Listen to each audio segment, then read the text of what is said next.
जनगणना 2027 का पहला फेज यानी HLV कार्य, मकान सूचीकरण कार्य, ये आई होप लगभग पूरा ही हो चुका होगा क्योंकि इसकी लास्ट डेट 20 जून 2026 है।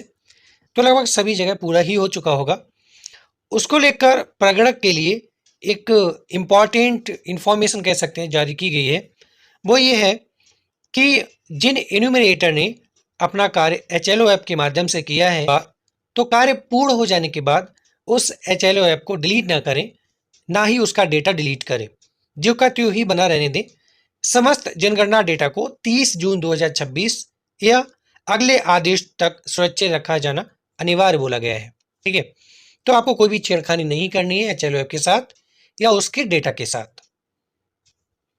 डेटा को डिलीट करने से जनगणना अभिलेख प्रभावित हो सकते हैं तथा जनगणना अधिनियम 1948 के अंतर्गत अनुशासनात्मक एवं विधिक कार्रवाई की जा सकती है। ये बात की बात है। सबसे पहले तो आप यही समझ लीजिए, आपको HLO ऐप या फिर उसके डेटा के साथ कोई भी छेड़खानी नहीं करनी है, जो का त्यों ही रखना है।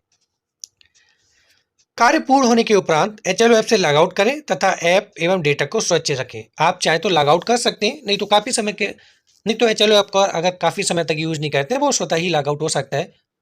लगभग 8 या 10 दिन तक यूज़ नहीं करते, लॉग आउट हो जाता है। आप लॉग आउट भी कर सकते हैं, नहीं तो ऐसा ही छोड़ सकते हैं, कोई दिक्कत नहीं। बस आपको ऐप के जो डाटा है उसके अंदर जो आपने कार्य किया है उसके साथ कुछ भी नहीं करना है। सबसे मेन बात यही है। ठीक है, बस इतनी सावधानी आपको रखनी है, क्योंकि जब फरवरी 2027 में आप दोबारा से जनगणना करेंगे, अभी तो मकान गणना थी, तब ये डेटा बहुत ही काम आएगा। इसके लिए आप अपना रजिस्टर ज़रूर तैयार करें मकान गणना कार्य का, HLV कार्य का।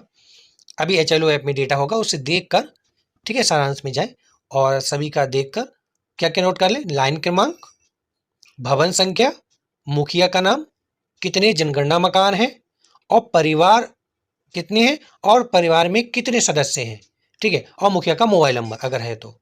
ये चीज़ें एक रजिस्टर पर मेंटेन ज़रूर करें।